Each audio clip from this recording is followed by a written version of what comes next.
আমরা সবাই যার যার ধর্ম নিশ্চিন্তে নির্ভয়ে পালন করব, কোনো ভয়ভীতি না থাকে। মাঝে অনেক ঝামেলা হয়েছিল। এই 17 বছর কিন্তু আমরা ছিলাম না ক্ষমতায়।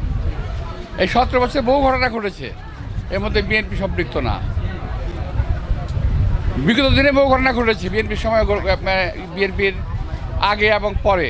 কিন্তু বিএনপির সময় সবচেয়ে নিরাপদ ছিল সকল সম্প্রদায়ের লোকেরা।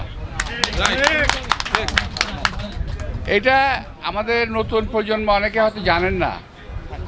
নতুন প্রজন্ম যারা নাকি আগে আমি যখন 91 সালে ইলেকশন করেছি, যারা ভোট দিয়েছে,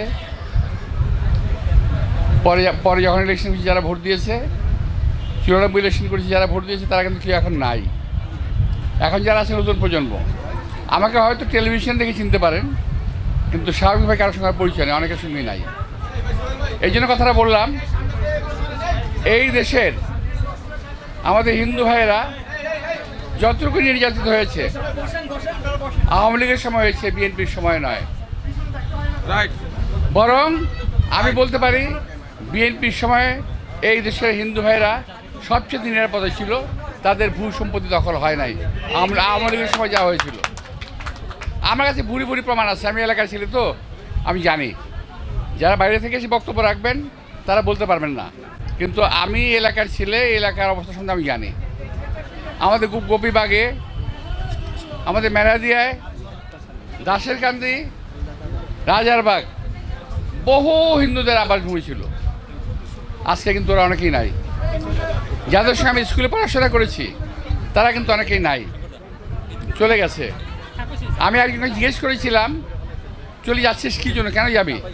বলে ভাই অমুক ভাই, একজনের হিন্দু একজনের নাম বললো, ও আমার জমিটা কিনে নেবে।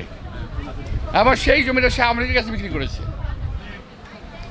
যদি আমার এই কথা সত্যতা প্রমাণ করতে না পারি, আপনারা আমার বিচার করতে পারবেন। আপনারা হিসাব করে দেখেন, হিন্দুদেরকে আওয়ামী লীগ সকল সময়ে ভোট ব্যাংক ভাবে। আরেকটি কথা বলে যাই আপনাদের, আমাদের একটি দল আছে যারা ধর্ম ব্যবসা করে। তারা আজকে দেখলাম যে শুধু হিন্দু না, একেবারে অনেকের পাশে দাঁড়িয়েছে, ঘরে ঘরে যাচ্ছে। ইলেকশন সামনে আসছে না, 17-18 বছর আওয়ামী লীগের সেবাদাস ছিল ওরা। এখন তারা নিজেরা ক্ষমতা যাওয়ার চিন্তা করছে। 71 সালে এরা এই হিন্দু ভাইদেরকে কচুকাটা করেছিল। আমরা অস্ত্র হাতে নিয়ে যুদ্ধ করেছিলাম এদের বিরুদ্ধে। সুতরাং যারা আজকে বেশি দরদ দেখাচ্ছেন, ওদের কথা আপনারা মনে রাখবেন। একটা কথা মনে রাখবেন, মুরব্বীরা বলে গেছে, মায়ের চেয়ে মাসির দরদ যার বেশি, সে হলো মায়ের রাক্ষস। এই কথাটা একটু দয়া করে চিন্তা করবেন।